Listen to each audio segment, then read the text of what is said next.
I think some of the things that I remember the most is there were some places where they harvested in December, which right now I think is so crazy that we were out there so late in the year because they were harvesting. I think it was towards the west. So a lot of them harvested a lot later and it was a lot colder and it was usually snowing. I don't remember which of the places it was, but we broke every single soil probe that we had.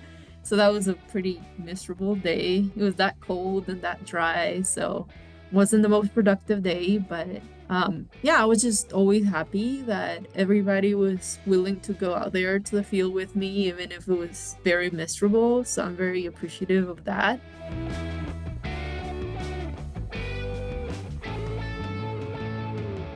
Started working in this engineering company close to Lincoln and Raymond. And they did a lot of feedlot designs, and then I was doing the nutrient management part, so a lot of figuring out the permits and what their clients needed to do with their manure and all of that. And so what the clients did is they usually like did a contract with the company, and the company would make sure that all of their permits were done in time, and that's what I was doing for that year. And then I moved here to Colorado, and I'm now the Small Acreage Management Specialist for the Front Range region, which is a few counties here. A lot of small acreage owners, a lot of site visits, which I really enjoy. So a lot of what I do is going out there to people's properties and help them figure out what to do with them. A lot of small acreage owners are people who have never owned land before. So it's always very interesting to see all their hopes and dreams, I guess, and then trying to narrow them down to what's actually possible with how dry it is here in Colorado.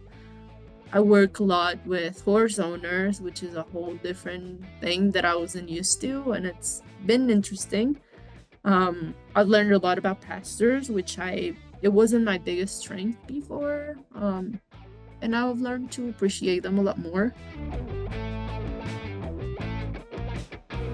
The personality of horse owners around here, they're very passionate about horses and they're their babies. And there's only so many horses that you can graze here in Colorado. Like, it's ridiculous. You need so much land. And a lot of people move here from east where they have a lot more rain and they can have horses in 2 acres and graze them most of the year.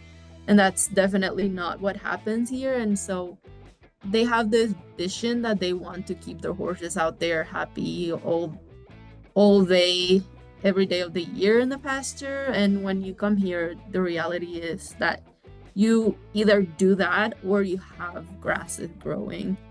And so I've definitely learned a lot more about like how limiting it is to be in such a dry area. I've learned a lot about the plants that are not necessarily good for horses. People want to have native plants and they want to see their pastures being pretty, but then they figure out that native plants, a lot of their native plants are not necessarily great for horses. And so there's a lot of conflicts like that.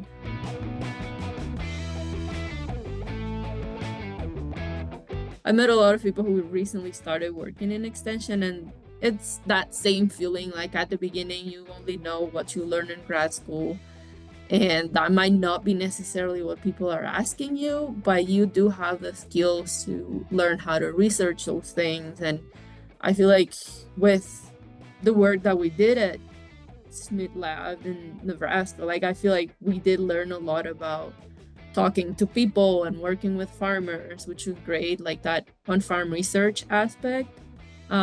Maybe you're not going to be talking about the results of your thesis, but you're going to be talking to the people who consult with you in the same type of words and try to make things more digestible to them. I feel like I don't know a lot about a lot of topics, but I'm confident that I can research enough and learn how to present those topics enough that I can be helpful.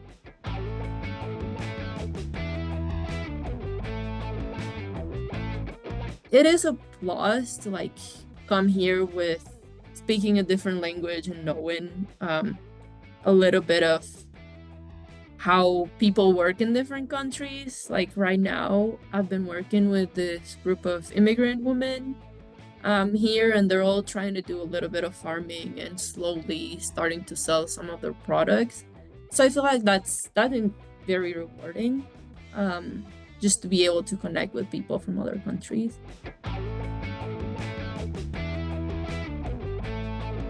I do like extension a lot. I like doing that one-on-one consultation. I feel like that to me feels a lot more natural than doing classes, like, or offering a workshop and stuff like that.